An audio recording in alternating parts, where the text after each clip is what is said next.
Todo el mundo me dijo que no lo comprara, que las bisagras se romperían, que la pantalla parecería un flan y que en un año sería un pesapapeles caro. Pues bien, ha pasado un año, he jugado a todo, me lo he llevado a todas partes y tenían razón en una cosa, pero se equivocaban en casi todo lo demás. Hoy te cuento la verdad sin filtros del HP Victus 15 tras 365 días de uso real, y si sigue valiendo la pena en pleno 2026 con el lanzamiento del modelo con las nuevas gráficas RTX 5050. Y sí, vamos a empezar por lo que todos estabais esperando, las bisagras. En este caso no se equivocaban del todo. Si buscas por internet verás a 1000 personas diciendo que la pantalla de este portátil parece un flan, y sinceramente tienen razón. El balanceo está ahí, es real, y si mueves un poco el portátil o hay algo de vibración, la pantalla baila bastante. Pero ojo, quiero que quede claro, una cosa es que la pantalla baile y otra muy distinta es que se rompa, porque después de un año de abrirlo y cerrarlo todos los días, llevándolo en la mochila a todas partes y dándole un uso intenso, mis bisagras siguen en perfecto estado. No han cogido holgura, no hacen ruidos raros y se sienten igual de firmes que el primer día. Entonces, ¿por qué hay gente a la que se lo rompen? Pues mirad, al final es que estas bisagras son un tanto débiles comparadas con otros modelos, y por eso hay que saber cuidarlas. Yo por suerte no he tenido ni un solo problema, y creo que es porque sigo un consejo muy básico que os voy a dar ahora mismo.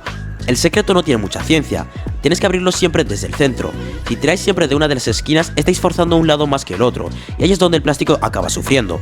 Es un detalle tonto, pero os aseguro que es lo que marca la diferencia entre que el portátil os dure años o que se os quede la pantalla en la mano a los 6 meses. Pero bueno, dejando de lado el baile de la pantalla, vamos a hablar de la estética, que es otro punto donde también tienen algo de razón. Sinceramente, el color de este portátil me parece precioso, es hermoso de verdad. De hecho, fue una de las cosas que más me gustaron cuando lo compré, pero tiene un gran problema, y es que el acabado es mate. ¿Y qué pasa con el mate? Pues que es un imán para las huellas. Para una persona como yo, que tengo una obsesión con cuidar muchísimo mis cosas y con la limpieza, esto es una auténtica pesadilla. Da igual que te laves las manos 50 veces antes de usarlo, que en cuanto toques el chasis, la huella se queda marcada como si fuera una mancha de aceite. Es una pena porque en sus primeros días de vida el portátil se ve increíble, se siente muy premium, pero en cuanto pasan las horas y se le empiezan a marcar los dedos, ese acabado hace que, por desgracia, se sienta un tanto más barato de lo que realmente es. Eso sí, todo tiene solución si le das un mantenimiento regular. Aunque aquí os tengo que confesar una cosa. Al principio yo cometía un grave error intentando limpiarlo. Como quería tenerlo siempre impecable, lo limpiaba con alcohol isopropílico. Y ojo, no lo hagáis. El alcohol es fatal para la pintura mate porque la acaba degradando.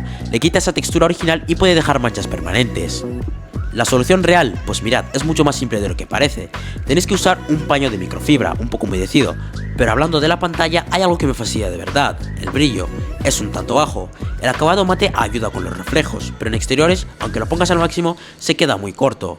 Si no estás en una habitación con la iluminación correcta, se nota mucho esa falta extra de brillo en el panel. Y ahora que ya hemos hablado de lo malo, toca pasar a un tema que me preguntáis absolutamente todos los días en los comentarios. Sinceramente, no hay día donde no aparezca alguien preguntando cuánto te dura la batería, o ¿se te ha muerto ya la capacidad? Pues mirad, os voy a dar el dato real tras un año de uso. Pero antes quiero aclarar una cosa que me habéis preguntado muchísimo. Mi modelo es el que tiene la batería de 90 vatios hora. Es importante que lo sepáis porque de ahí vienen estos números. En un uso normal, ya sabéis, navegar por internet, ver un par de videos, tener el Discord abierto y ese tipo de cosas, la batería me dura perfectamente entre 4 y 6 horas. Y lo más increíble es que después de 365 días no siento que haya habido ninguna degradación respecto a lo que me duraba hace un año. Generalmente, las baterías de los portátiles gaming se degradan bastante rápido, es algo que todos sabemos, pero esta sigue manteniendo su capacidad al 100%. Si me preguntáis si he tenido algún truco especial para cuidarla, la respuesta es que no. Lo único que he hecho es activar en la BIOS la opción de cuidar la batería. Básicamente lo que hace esto es limitar la capacidad máxima de carga al 80%, y eso ayuda muchísimo a que la vida útil de la celda sea mucho más larga. Además, yo generalmente uso el portátil siempre conectado a la corriente. Y ojo, porque a pesar de lo que mucha gente piensa, esto no es malo. Una vez que el portátil llega al máximo de su capacidad, en mi caso es 80%, deja de cargar la batería y pasa a alimentar directamente a la placa del portátil.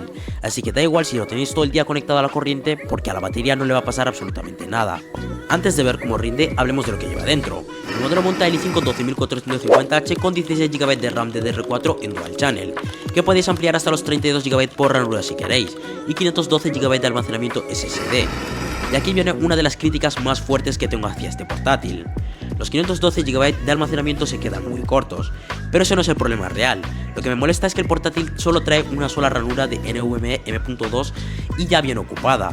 Lo más increíble de todo es que si abres el portátil, ves que la placa tiene el espacio y las soldaduras para poner un segundo disco.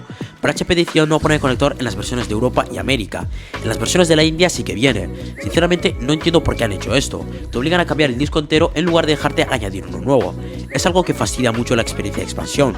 Aparte de eso, os voy a ser muy claro, mi mayor miedo cuando compré este portátil era la obsolescencia programada, y encima, al tener una gráfica de gama de entrada como esta RTX 3050, pensaba que con el paso de los meses se iba a notar muchísimo más que el PC se quedaba atrás, pero para mi sorpresa, ha seguido manteniendo exactamente el mismo rendimiento desde el primer día que lo saqué de la caja. Para que os hagáis una idea, he estado probando lanzamientos relativamente recientes para ver cómo se comporta. Por ejemplo, en el Hogwarts Legacy, jugando a 1080p con el DLSS en equilibrado, la calidad general en media y usando la generación de fotogramas de Intel XESS, el juego siempre va entre 90 y 120 FPS. O sea, es una experiencia realmente disfrutable y ahí es cuando de verdad le sacamos todo el juego a este monitor de 144 Hz. Pero es que no se queda ahí. En otros juegos como Ghost of Tsushima, con todo en alto, el DLSS también equilibrado y activando la generación de fotogramas de AMD, nos movemos casi siempre entre los 80 y 90 FPS. Y ojo, porque sí que es verdad que en este juego he notado algún que otro detallito visual, unos cuantos bugs gráficos por culpa del DLSS y la generación de frames, pero sinceramente no afectan para nada a la experiencia personal.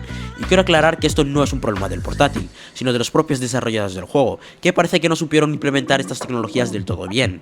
Y mirad si le he metido caña, con este portátil me he jugado más de 140 horas al Red Dead Redemption 2, y os digo una cosa, la experiencia ha sido impecable, con todo en medio alto a 1080p con el DLSS en equilibrado me ha ido a unos 70 o 80 FPS la mayor parte del tiempo.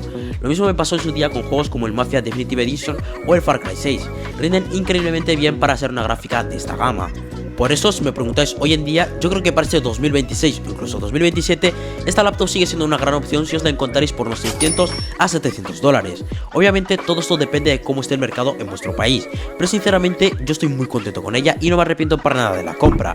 Eso sí, quiero ser totalmente realista con vosotros, no os voy a engañar. No creo que para cuando salga el GTA 6 en PC, este portátil pueda correrlo en medio alto a 1080p con estos mismos FPS. Seguramente, si tenemos suerte y Rockstar optimiza bien el juego, podremos jugarlo en gráficos bajos tirando de DLSS y tal vez bajando un poco la resolución para mantener unos 60 FPS sólidos. Pero a mí personalmente no me preocupa eso para nada. Para cuando el GTA 6 llegue a PC, seguramente ya tendré un PC mucho mejor para poder jugarlo al máximo, así que no es algo que me quite el sueño ahora mismo. Así que al final la cosa se queda así. ¿Tienen razón con lo de las bisagras y que el acabado sucio? Sí, totalmente. Pero se equivocaban con que el rendimiento se iba a hundir y que el portátil sería basura al año. Se equivocaban en todo ello. Como habéis visto, si le das un mantenimiento mínimo, el HP Victus es un tanque por dentro.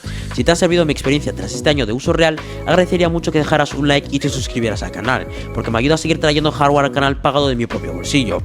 Y cuéntame en los comentarios tu experiencia con el HP Victus. Y si te preocupa que la IA deje este portátil obsoleto por falta de memoria, no te pierdas este video que te dejo aquí al lado, donde hablo de por qué ampliar la RAM va a ser obligatorio este 2026.